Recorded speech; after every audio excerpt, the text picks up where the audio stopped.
Mardi 3 décembre, les 50 États membres de la Convention de Berne, un traité relatif à la conservation de la vie sauvage et du milieu naturel de l'Europe signé en 1979, ont voté en faveur du déclassement du statut du loup. Le loup est passé d'espèce strictement protégée à protégée. La présidente de la Commission européenne, Ursula von der Leyen, a salué mardi une nouvelle importante pour nos communautés rurales et nos éleveurs. Mais que raconte donc cette décision ?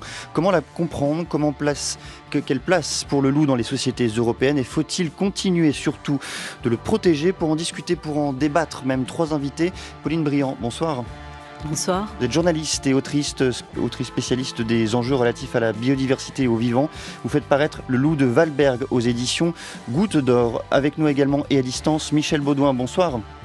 Bonsoir. Vous êtes éleveuse de brebis dans le Puy-de-Dôme, présidente de la Fédération nationale ovine, branche spécialisée de la FNSEA. Et nous serons rejoints dans quelques instants par Coralie Mounet. Elle est géographe, chercheuse au CNRS, membre du laboratoire Pacte de Grenoble.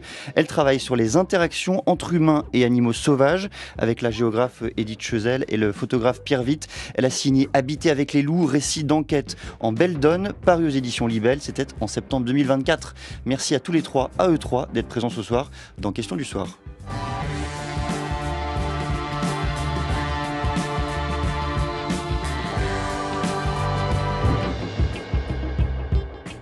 Le mystère agite la paisible vallée de la Gervanne depuis des semaines. La disparition énigmatique d'un loup sur ses pentes boisées, voisines du Vercors. L'histoire commence à 200 km de là, à Valberg, une station de ski du Mercantour où un louveteau est retrouvé errant, affamé, en 2019. De loin, j'ai cru que c'était un petit renard. Et en fait, je me suis rendu compte que c'était un petit louveteau et qui avait certainement très faim et pour qu'il sorte comme ça 2 jours. Reportage diffusé sur France 2, Pauline Briand. On va entrer dans le détail de la Convention de Berne, de ce que ces transformations récentes impliquent pour le loup, pour les éleveurs également. Mais avant ça, est-ce que vous pouvez nous expliquer pourquoi le loup, cette figure-là, cristallise tant de craintes, de débats, de véhémence, d'incompréhension, et ce depuis des dizaines et des dizaines d'années, peut-être même depuis des siècles ? Oui, en effet, le loup est un animal très polarisant. Certains y voient un miroir de l'homme dans le fait qu'il a une famille, que c'est un prédateur, qu'il est censé être rusé, adaptable. Mais aussi et surtout, c'est dans les conflits que nous avons avec le loup que les choses se trament, et notamment sur la prédation sur les troupeaux d'animaux tels que les brebis, les bovins et les chèvres aussi. Michèle Baudouin, je l'ai dit, vous êtes éleveuse de brebis dans le Puy-de-Dôme. Est-ce que cette figure du loup, cette figure-là, est-ce qu'elle vous inspire uniquement, mais c'est peut-être déjà beaucoup, de la crainte? Est-ce que le loup est pour vous seulement une menace? Alors c'est une menace, c'est sûr, pour le bien-être de nos brebis et puis bien évidemment pour l'économie, des territoires et nos familles. Nous avons toujours, eu effectivement depuis la nuit des temps des brebis confrontées au loup, on en a bien conscience. Après, la difficulté pour nous, c'est de pouvoir exercer nos métiers, dans du 21e siècle. Nous sommes en 2024 et donner, des perspectives et des capacités aux éleveurs à pouvoir, peut-être coexister avec le loup, si une coexistence est possible.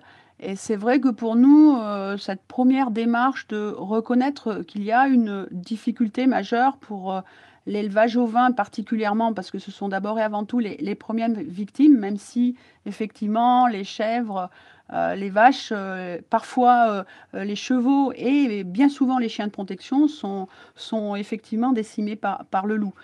Donc oui, c'est une crainte, mais c'est surtout aussi pour nous de trouver des solutions pour pouvoir exercer notre métier dans de bonnes conditions et puis de permettre aussi à faire notre métier d'éleveur, c'est-à-dire protéger nos brebis et poursuivre aussi cette action économique dans les territoires. On vient à l'actualité, Pauline Briand, et plus précisément à la Convention de Berne. Je le rappelle, le loup est passé d'espèce strictement protégée à protégée. C'est la première fois qu'un animal perd son statut d'espèce strictement protégée. Qu'est-ce que ça implique et pourquoi cette décision ? Alors, beaucoup de commentateurs de la question du loup estiment qu'il s'agit là d'une décision politique.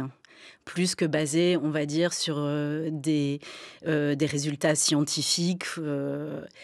Les conséquences de cette décision, donc le passage d'un statut strictement protégé à protégé, c'est que actuellement, le fait de tuer des loups est sujet à une dérogation. Donc, c'est exceptionnel. On s'écarte de la norme. C'est exceptionnel, mais c'est possible tout de même. C'est tout à fait possible. Aujourd'hui, en France, il y a un seuil de prélèvement des loups, donc qui est normalement lié à la prédation. Il est de 19% plus 2%, donc à peu près 200 loups cette année. Est-ce que vous êtes satisfaite vous-même, Michèle Beaudoin, de cette décision en tant qu'éleveuse de brebis? Est-ce que c'est une décision qui permettra concrètement, sur le terrain, de mieux protéger votre élevage et vos élevages? Alors, je voudrais d'abord rappeler une chose, c'est que le comité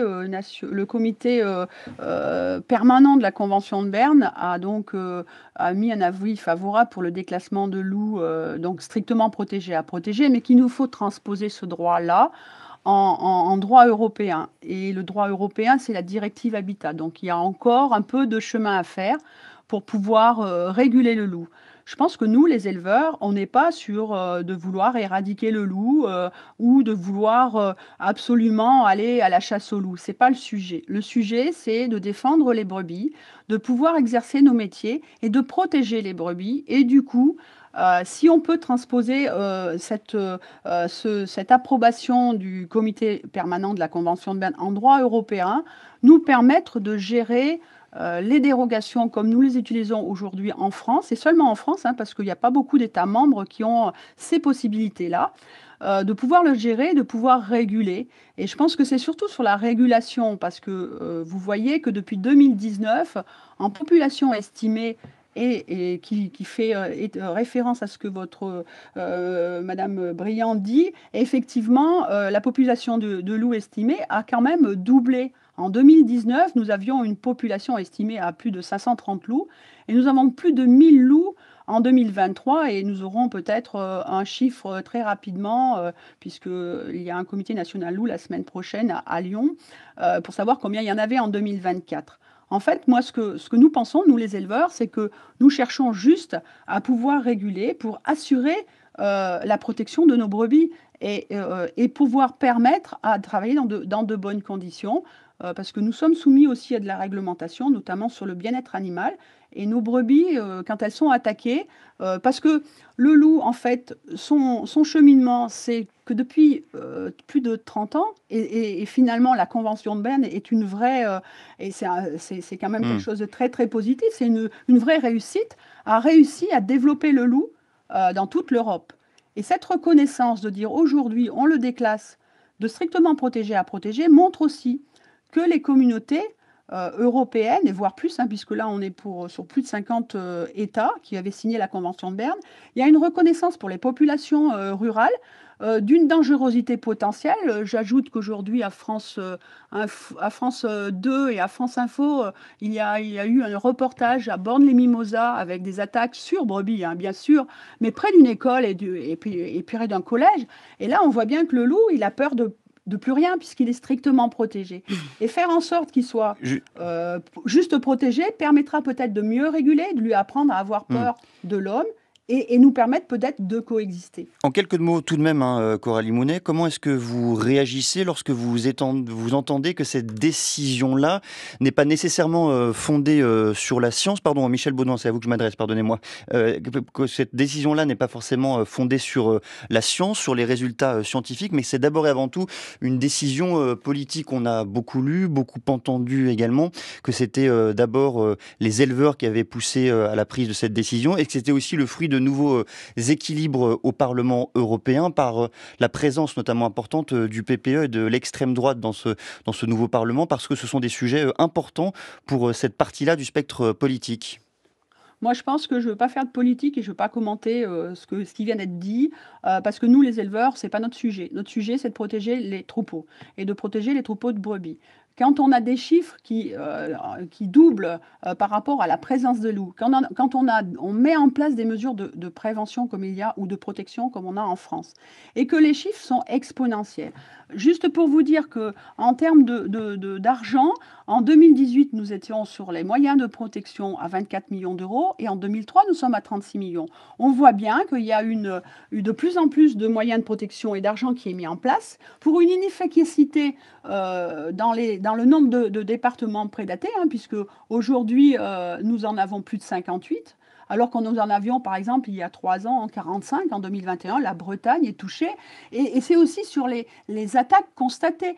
Quand vous avez régulièrement plus d'attaques et plus de prédation, on voit bien que le loup qui attaque les brebis, c'est en ça, nous, où on se dit qu'il faut protéger les troupeaux, il faut réguler, c'est-à-dire qu'il faut apprendre au loup à avoir peur de l'homme, c'est qu'on veut limiter la pression sur les troupeaux prédatés. C'est ça notre objet. Coralie Mounet, merci de nous avoir retrouvés. Lorsque vous entendez cela, lorsque vous entendez que le nombre de loups a été multiplié par 2, que les chiffres sont exponentiels, est-ce que c'est bien ce que vous vérifiez, vous également, dans vos travaux et dans vos recherches ? Alors moi, donc j'ai entendu pas beaucoup de l'intervention précédente, désolée. Je m'intéresse, je traite pas forcément du comptage de loups dans mes recherches. Effectivement, il y a une progression, mais qui est pas retranscrite dans les chiffres officiels. Mais peut-être sur cette question des chiffres.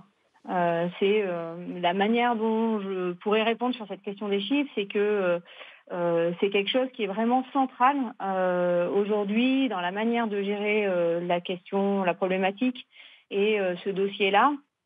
On a beaucoup, pour notamment l'état de conservation, pour savoir si on est dans un état de conservation favorable des loups, on a compté les loups, on a compté les attaques, on est beaucoup sur cette question de chiffre parce que en découle de savoir si on est dans un statut de conservation favorable ou pas, combien de loups on va tirer, également comment on va indemniser, etc. Moi, dans l'ouvrage qu'on a fait avec Édith Chezelle et Pierre Witt, on se décale par rapport à ça. Nos enquêtes se portent plutôt sur la qualification des effets des loups, plutôt sur le vécu et quels sont les effets sur le vécu au quotidien des éleveurs, des bergers et des habitants. On y reviendra alors justement dans un second temps. Pauline Briand, sur le nombre de loups, que sait-on aujourd'hui en France exactement ? Est-ce que les chiffres sont effectivement exponentiels, comme on vient de l'entendre ? Alors, aujourd'hui, la manière dont on compte les loups, c'est par le biais d'une modélisation qui s'appelle capture, marquage, recapture. Ce que l'on voit, ces chiffres-là, en fait, ils sont à prendre et à regarder sur plusieurs années. Donc, en effet, il y a eu un doublement du loup par rapport à 2017. Par contre, ce qu'il faut voir, c'est que sur les 3 dernières années, on était à 920 loups, puis 1100 loups, et avec une baisse cette année, plus vers 1004 loups. Donc, on est plus vers quelque chose, on va dire, autour de 1000 loups.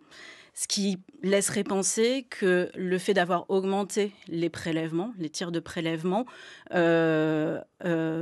entraîne, on va dire, d'une certaine manière, une stabilisation. Bon, une stabilisation fluctuante parce qu'il y a des marges d'erreur. Les tirs de prélèvement, pour expliquer, c'est un type de tir en particulier qui fait en sorte que la personne qui souhaite éradiquer le loup part directement à sa recherche. Elle n'attend pas que le loup attaque le troupeau. Pardon, j'ai dit tirs de prélèvement parce que je me suis trompée. Ce sont les tirs de défense principalement en fait qui sont faits. Les tirs de prélèvement, c'est une autre forme de tir. Les tirs de défense interviennent en cas d'attaque d'un loup sur le troupeau. Et donc, on serait cette année autour de 200 loups. J'ai dit prélever parce que c'est le vocabulaire utilisé par les chasseurs. Et par ailleurs, ce qu'on peut dire, c'est qu'il y a quand même à peu près une stabilisation du nombre de victimes annuelles parmi les troupeaux domestiques. On va dire dans une fourchette entre 10 000 et 14 000 individus tués par an par le loup. La voix d'Olivier Morin, il est éleveur de brebis, maire de Prévenchères, c'est en Lozère. On a 329 brebis, on avait 329 brebis avant l'attaque là. Et donc, il y en a pas mal d'atteintes là, donc entre celles qu'on doit euthanasier et les tuées par le loup, il y en a 7 de tués par le loup. 2 qu'on a déjà euthanasiés, 8 blessés ou 9 qu'on va soigner et qui, par expérience, certaines vont se remettre, d'autres pas du tout. Ah oui, oh là là, ah oui d'accord, ok. C'est une brebis qui est allongée, morte, tous les organes sont à l'extérieur, éviscérés. Là on va faire l'euthanasie. Ouais.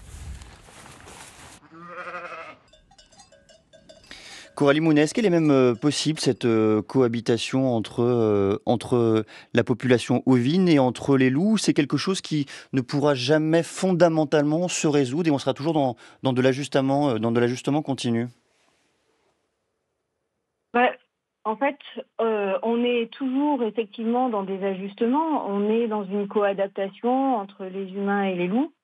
De fait, même s'il peut y avoir des discours en disant que la cohabitation n'est pas possible, de fait, les éleveurs, les bergers se trouvent en coexistence au quotidien et doivent faire avec, font avec, malgré parfois des postures contre. Et donc, il y a des formes de coexistence selon les territoires. Hein. Il y a des spécificités à chaque territoire. Et ces trajectoires, ce qu'on peut appeler des trajectoires de coexistence, vont être différentes selon les spécificités des territoires, les spécificités des humains qui les habitent, des animaux, des loups qui les habitent. Et donc, en fait, on va avoir des territoires où ça se passe un peu mieux, où on arrive à trouver des équilibres qui sont toujours précaires. D'autres où c'est plus conflictuel, mais effectivement c'est plus à concevoir comme une trajectoire avec des hauts et des bas qu'une cohabitation définitive avec une solution définitive. Dans la foulée de l'évolution de la Convention de Berne, Ursula von der Leyen a expliqué qu'il nous faut une approche équilibrée entre la préservation de la faune et la protection de nos modes de vie. Je précise par ailleurs qu'Ursula von der Leyen a un contentieux personnel avec les loups, puisque sa ponette de 30 ans a été tuée en 2022 par l'un d'eux. Michel Baudouin, comment est-ce que vous comprenez cette expression, une approche équilibrée entre la préservation de la faune et la protection de nos modes de vie ? Alors, équilibré, oui. De toute façon, notre métier d'éleveur, c'est toujours un équilibre avec l'animal, hein, on travaille avec le vivant, un équilibre avec le nombre de brebis, avec sa disponibilité en ressources fourragères, en eau aussi. Et puis, l'équilibre aussi de la présence des brebis sur des zones pastorales ou sur des zones herbagères, et qui fait que cet équilibre est toujours, on est toujours je veux dire, un petit peu en adaptation, à la fois au climat. Vous voyez aussi que le climat change et qu'il faut qu'on s'adapte. Et effectivement, on a bien compris depuis quelque temps déjà que nos concitoyens souhaitaient avoir plus de verdure, d'espace de liberté, et encore plus fort depuis le Covid, et que la plupart des décisions sont prises aussi par des urbains sans vraiment connaître la vie des ruraux et de là où nous habitons. Nous, on travaille avec les saisons et aussi on aspire à vivre comme nos concitoyens dans des conditions acceptables, je dirais, de travail. Nous travaillons beaucoup, souvent même on compte pas nos heures et c'est bien dommage, mais les jeunes générations, elles vont vouloir vivre normalement comme leurs amis qui sont dans la ruralité. Donc le fait d'avoir cette prédation toujours en présence et en action, comme le reportage le disait chez Olivier Morin, c'est aussi la souffrance animale qu'il faut qu'on gère, la souffrance de nos brebis.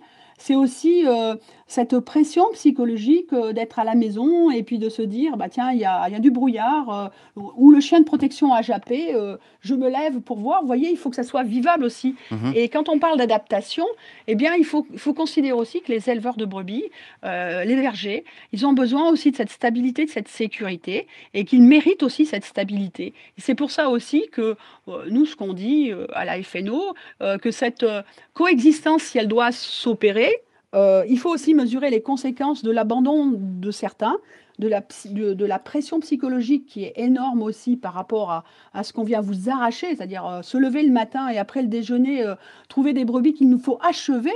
eh ben, c'est difficile des fois de trouver des bergers parce qu'on les met dans des conditions difficiles. Et on a aussi ce problème de délégation de nos métiers vers d'autres jeunes gens qui viendraient pouvoir travailler, qui, parce que le loup est là, eh ben, ne veulent pas vivre ça, quoi. Donc cet équilibre, il est très précaire, comme l'a dit Coralie Mounet. Et c'est aussi pour ça que nous, on cherche des solutions. Et ces solutions de facilitation de défense des troupeaux par des dérogations qui soient beaucoup plus faciles pour punir le loup fautif, eh ben ça, pour nous, ça peut être des solutions aussi. Je vais faire réagir juste les autres invités sur ce terme aussi, sur cette expression équilibrée. Pauline Brion, est-ce que c'est équilibré, ce choix-là de tuer davantage de loups, puisque ça a la conséquence de la dégradation de strictement protégés à protégés? Est-ce que c'est équilibré au regard évidemment des dégâts provoqués sur les élevages? Alors déjà, on n'est pas complètement certain à l'heure actuelle que ça va vouloir dire tuer plus de loups. De l'avis de pas mal de gens, on est déjà en France à peu près au niveau maximum que l'on pourrait avoir de loups prélevés. Donc ça, certaines personnes le disent. Ce dont il faut se rendre compte, c'est comme les deux autres intervenantes l'ont dit, c'est que le retour du loup, c'est énormément de contraintes sur les élevages, beaucoup de stress. Et que ça, moi, c'est vrai que les éleveurs que j'ai rencontrés sur le terrain dans le cadre de mon enquête m'ont dit se sentir, par exemple, très incompris et isolés par rapport à ces contraintes-là. On entend encore le discours du mauvais berger qui aurait les attaques, ce qui est très éloigné de la réalité. Et c'est vrai que dans mon livre, j'ai essayé de montrer, on va dire, toute une palette de différentes manières d'éleveurs et d'éleveuses de vivre avec le loup. Et alors, après, sur la question d'équilibre, c'est difficile de répondre. Notamment sur les tirs, ce qu'il faut savoir, c'est que pour le moment, on n'a encore jamais eu de recherche qui prouve que mettre en place des tirs fait baisser durablement la prédation sur les troupeaux. Mettre en place des tirs, ça peut, par exemple, permettre en effet à l'éleveur ou au berger de dormir quelques nuits mieux parce que il y aura les louvetiers ou les brigades de l'OFB présentes sur le terrain et donc il pourra dormir parce qu'il sait par exemple que son troupeau est protégé. Coralie Mounet, est-ce que l'un des problèmes fondamentaux, c'est pas qu'on a poussé les éleveurs à adopter un certain modèle économique, un modèle économique en particulier, je veux parler de l'agropastoralisme, c'est-à-dire des bêtes qu'on est contraint de mener et de faire vivre dehors, et qu'avec le loup, ces éleveurs sont contraints, à l'inverse, de rentrer les bêtes, notamment la nuit, et que par conséquent, c'est tout un modèle économique qui se trouve en péril aujourd'hui? Oui, plus qu'un modèle économique, c'est aussi un modèle de vie. C'est ce qui vient d'être dit. En fait, il y a bien, l'agropastoralisme. Si on réfléchit par rapport à de l'élevage industriel, c'est vraiment l'élevage le plus écologique qui existe. Quand on a différents modes de pastoralisme et d'agropastoralisme, mais quand même. Le fait de dépendre de la ressource naturelle, de ne pas avoir trop d'intrants. Donc on est vraiment sur des relations au vivant et dans cette adaptation constante. Et à travers ces évolutions dans les pratiques pour l'adaptation face à la présence des loups, on a vraiment au-delà du choc émotionnel au quotidien, on a vraiment une charge mentale, c'est ce qui a été dit, et un changement de mode de vie. Parce que quand on vit avec des animaux, quand on vit en montagne, puisque notre terrain a été en montagne, à travers le travail avec des animaux, c'est pas simplement un mode de travail, c'est un mode de vie. Et ça, c'est incontestablement impacté. Et par ailleurs, c'est impacté dans le sens où il y a une forme de, non pas de dénégation de ce travail, mais en tout cas d'injonction forte à coexister avec le sauvage avec un grand S. Et nous, ce qui nous a intéressés, c'est de se dire, mais en fait, il faut sortir du cercle des éleveurs et des bergers. La responsabilité ne doit pas reposer que sur leurs épaules. En fait, on pourra en reparler plus tard, mais en tout cas, c'est se dire qu'on a une responsabilité partagée autour de ça. Et comme l'a dit Michel Baudouin, en fait, c'est un choix politique. Et donc, on doit prendre chacun notre responsabilité là-dedans. Un couple de bergers qui s'exprimait le 24 novembre dernier sur France Inter. En fait, le loup, contrairement à ce qu'on dit, il tue pas que pour manger, il tue pour tuer. Et nous, on est très impuissants, qu'on ait des droits de tir ou pas, qu'on ait mis en place des mesures de protection ou pas, il les contourne. Et puis nous, ici, on exploite des clairières, on est entouré de bois. Donc, c'est un combat perdu d'avance, quoi. Face au loup, et ça, on en a bien conscience. J'ai les larmes dans les yeux, excuse-moi. Au moins, vous voyez la réalité. Qu'est-ce que tu veux lutter? L'État mettrait les moyens pour protéger les éleveurs et non pas protéger le loup. Tant qu'il n'est pas végétarien, on peut mettre tous les dispositifs du monde. Le loup est beaucoup plus intelligent que nous et trouvera toujours une solution pour se nourrir. Ou alors de l'élevage en bâtiment industriel. Dans ces cas-là, le loup, il pourra vivre. Je reviens à Michel Baudouin sur cette notion de responsabilité partagée qui vient d'être soulevée. La responsabilité, à qui revient-elle? Elle ne doit pas revenir entièrement, on l'imagine bien, aux éleveurs et aux acteurs locaux. Quelle doit être la responsabilité de l'État, selon vous? La responsabilité de l'État, c'est de protéger ses concitoyens, quels qu'ils soient, quel métier qu'ils fassent. Et donc, du coup, donner les moyens de protection par exemple, justement, la facilité de tir létal en défense du troupeau, parce que nous, c'est tous les éleveurs, vous les avez entendus là, tout ce qu'ils veulent, c'est protéger leur troupeau, quoi. On ne s'occupe pas du loup, en fait. Notre idée, c'est le loup, je dirais presque, on s'en fout. Il est là, il est beau, il fait son rôle dans la nature de prédateur de la faune sauvage. Nous, ce qu'on veut, c'est qu'il arrête de taper dans ce garde-manger si facile. La brebis est une proie si facile. Vous vous rendez compte, on l'enferme dans des filets le soir, donc elle est là à disposition. Et l'éleveur, comme il a été dit, il est impuissant. Alors on a des chiens de protection, mais vous voyez, le métier, il change. Il y a plus de 8000 chiens financés par le plan loup, plus de 8000 chiens sur le territoire. Et nos concitoyens, quand ils viennent en montagne, la montagne, elle devient infréquentable parce que les chiens de protection sont là à japper, à protéger leur troupeau et tout. Donc toutes ces considérations, c'est de la responsabilité, oui, des pouvoirs publics et aussi de chacun et de chacune de nos concitoyens de faire des fois des choix entre, oui, à l'élevage pastoral qui garde et qui maintient la biodiversité et les paysages de nos montagnes dans lesquels tout le monde veut aller l'été se promener ou l'hiver faire du ski, puisque s'il n'y a pas les brebis, là aussi la sécurité des stations de ski, des avalanches peut être mis en cause.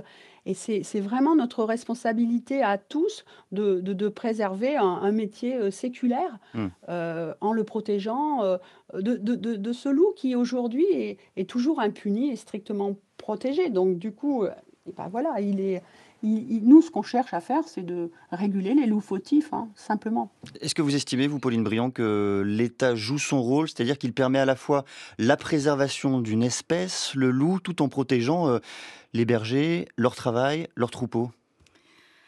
Alors, la population de loups française a énormément augmenté depuis son retour en 92. Donc, de ce point de vue, on pourrait dire que l'État a joué son rôle. Le fait qu'aujourd'hui, la population soit peut-être... On voit que l'on commence à avoir une tendance où la population stagne, ça pose cette question-là. Et si on augmente encore le pourcentage de loups qui peuvent être tués, se posera la question de la régression de la population au niveau français. Sur l'accompagnement des éleveurs, aujourd'hui, il y a un certain nombre d'aides qui sont mises en place dans le cadre notamment de contrats entre les départements et les éleveurs pour les aider en finançant à 80% les mesures de protection. Donc, ça peut être les chiens de protection, la mise en place de parcs de protection pour la nuit et la rémunération d'un berger ou de l'éleveur qui garde le troupeau. Ce qu'il faut savoir, c'est que certaines organisations syndicales demandent que cette aide à la protection soit couverte à 100%, par exemple. Et ensuite, donc ça, c'est financé par le ministère de l'Agriculture. Et ensuite, il y a l'indemnisation des victimes. Ce qu'il faut savoir, c'est que sont indemnisées les brebis qui sont retrouvées. Donc parfois, il y a des disparus et ces animaux-là ne sont pas indemnisés. Et aussi qu'il y a une indemnisation pour, on va dire, les dommages indirects. Donc par exemple, quand il y a une attaque sur des brebis, il peut y avoir une baisse de la lactation, donc de moins beaux agneaux, mais aussi des avortements. Et ça aussi, ça fait partie de ce qui pèse sur les épaules, bien entendu, des éleveurs et des bergers, notamment celles et ceux qui sont dans des situations précaires, s'ajoutant, bien entendu, au stress de subir des attaques. Après, la grande majorité des élevages sous contrat aujourd'hui n'ont pas d'attaque. Et dans ceux qui ont des attaques, 80% ont 1 à 2 attaques par an. Coralie Mounet, justement sur le nombre d'attaques, on a parlé du nombre croissant de loups aujourd'hui en France au cours des dernières années en tout cas, mais est-ce que l'on peut dire si la coexistence, la cohabitation avec le loup est effectivement de plus en plus difficile, de plus en plus compliquée pour les éleveurs et pour le reste de la population d'ailleurs? Je me permets de revenir un tout petit peu sur cette dimension de responsabilité collective. Je vous en prie. En fait, je vais pas redire ce qu'a dit Pauline, avec laquelle je suis d'accord. Il y a effectivement cet accompagnement qui est de la part de l'État, tout en sachant qu'on a une difficulté, et je réponds quand même sur votre question, on a une difficulté qui est que nous sommes face à des loups qui apprennent. Et donc, on a à chaque fois une co-adaptation et les mesures, elles sont pas pérennes définitivement. On n'a pas une solution définitive. Et ces solutions sont aussi à adapter à la spécificité des lieux. Ça, c'est le premier point. Et le deuxième point, là où il y a une cohabitation de plus en plus difficile et une responsabilité collective à adapter, à activer, c'est que, en fait, d'une part, les mesures de protection, la manière d'accompagner l'élevage a été beaucoup pensée au départ en situation d'alpage, dans une situation en fait idéale, protégée, facile. Et aujourd'hui, on a des loups qui sont dans les villages avec des troupeaux qui sont dans les villages avec les chiens qui peuvent être également des meutes de chiens. On a ces problèmes de voisinage qui sont de plus en plus importants parce qu'il faut vivre avec des meutes de chiens, c'est pas simple. Et de manière plus générale, en fait, je pense que ce qui est difficile aujourd'hui, c'est ce que je disais, c'est-à-dire qu'on a essentiellement on a formulé le problème autour de l'adaptation que doit avoir le monde de l'élevage face à ce problème. Et de fait, on a un petit peu isolé cette question, la question du loup, la question des loups, de la biodiversité, des enjeux du territoire. Et ce qui nous semble important, c'est de se dire, en fait, il faut arrêter de penser la biodiversité en silo, mais ça traverse tous les enjeux du territoire et ça traverse notamment, ça a été rappelé, la question du paysage, mais également la question de l'alimentation. C'est-à-dire qu'à partir du moment où on mange et où on est notamment dans des AMAP, où on soutient l'agropastoralisme, et ben en fait, on est impliqué dans cette histoire-là et on a des formes de solidarité potentiellement à activer. Michel Baudouin, est-ce que les éleveuses, les éleveurs sont formés à faire avec le loup, si je puis dire, à travailler aux côtés du loup et même à vivre non loin du loup? Non, je pense qu'on n'arrive jamais. On subit en fait le loup. Alors bien sûr, les mesures de protection sont mises en place, les brigades sont là, les filets sont là. Alors je voudrais juste dire que quand même ils mettent 20% de leur poche. Et quand on parle de 2023 avec 36 millions d'euros pour les mesures de protection contre 3 millions, un peu plus de 3 millions et demi sur les indemnisations de dommages, et ben, il faut savoir que sur les 36 millions d'euros, il y a 20% de plus. Ça fait plus de 7 millions d'euros qui sortent de la poche des éleveurs aussi, en plus de la contrainte de travail. Donc, conciliation, j'aurais du mal à vous dire oui, et je pense que non, moi, en tant qu'éleveuse, attachée à mes brebis, rien ne peut payer les larmes aux yeux de votre éleveur tout à l'heure, parce que je peux les avoir aussi quand j'en parle. Je veux dire, on travaille avec du vivant, mais c'est plus que du vivant, ce sont nos brebis, on vit avec, quoi. Donc, je ne sais pas s'il y a conciliation possible, je ne pense pas, mais il nous faut quand même trouver des moyens, et c'est en ça que cette convention de Berne et cette proposition peut être un pied dans la porte, je dirais, pour essayer de nous donner un peu l'espoir de trouver avec les chercheurs aussi, hein, parce que je pense que nous, on est les mains dans le cambouis, je dirais, mais on a aussi besoin de ces expériences, des études pour voir que si on peut avoir de la régulation plus facile ou d'utiliser en fait les tirs de défense comme des moyens de protection pour voir si effectivement on peut contrecarrer la facilité de la proie de la brebis pour le loup. Pauline Briand, comment vous analysez le discours que vous venez d'entendre, ce pessimisme aussi inquiétant sur la capacité qu'on pourrait avoir à gérer ensemble cette question, à faire cohabiter les éleveurs, les élevages d'un côté, le loup de l'autre? C'est un discours que j'entends tout à fait et que je comprends. Après, moi, ce que j'ai pu voir dans mon enquête, c'est qu'il y a aussi une énorme question de temporalité dans le fait de cette coexistence. Le loup a disparu dans les années 30-40 du siècle dernier. Dans la période où il a été absent de notre pays, on a désappris au final à vivre avec ce prédateur. Et son retour, c'est toujours un choc en fait. Hein. C'est le traumatisme des attaques, de retrouver en effet des troupeaux méchamment amochés, mais aussi de ce changement de vie que cela demande aux éleveurs, aux éleveuses, aux bergers et aux bergères. Après, moi, c'est vrai que sur des territoires où le loup est revenu depuis plus longtemps, notamment dans le Mercantour, on a pu me dire le problème, c'est plus le loup, c'est le patou, parce qu'il y a énormément de problèmes autour des chiens de protection, notamment avec les autres usagers. Et après, il y a aussi cette question qu'évoquait Coralie Mounet, c'est que en fait, il faudrait quasiment une protection cousu main pour chaque exploitation, pour chaque élevage, prenant en compte à la fois le contexte, le paysage, la meute ou les meutes qui sont présentes, quels sont les chiens, comment l'éleveur ou le berger travaille. Et je pense que c'est aussi en trouvant ces moyens-là qu'on pourra répondre. Et le tir n'est pas du tout... le fait de faire appel à des tirs n'est pas du tout une option à disqualifier. Ça fait tir de défense peut être une protection, un mode de protection. Oui, bien sûr, parce que on peut être... On sait aujourd'hui qu'il y a des individualités chez les loups, qu'il y a des cultures de meutes, et donc on peut faire face à, par exemple, des meutes qui se spécialisent dans les brebis, ou par exemple, comme il y a pu avoir l'an dernier, une meute qui avait commencé à manger les chiens de protection, par exemple. Donc ça, ce sont des choses qui existent. Et le tir est l'un des outils auxquels on peut faire appel pour faire face à la prédation.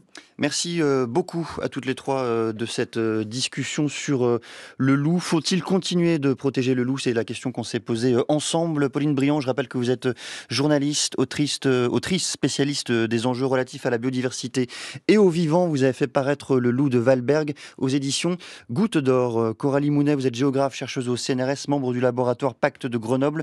Vous travaillez sur les interactions entre humains et animaux sauvages, et avec la géographe Edith Chezelle et le photographe Pierre Witt, vous avez signé Habiter avec les loups, récit d'enquête en belle donne, qui est paru aux éditions Libelle en septembre dernier. Et Michèle Baudouin, vous êtes éleveuse de brebis dans le Puy-de-Dôme, présidente de la Fédération nationale ovine, la FNO, une branche spécialisée de la FNSEA. Merci à toutes les trois.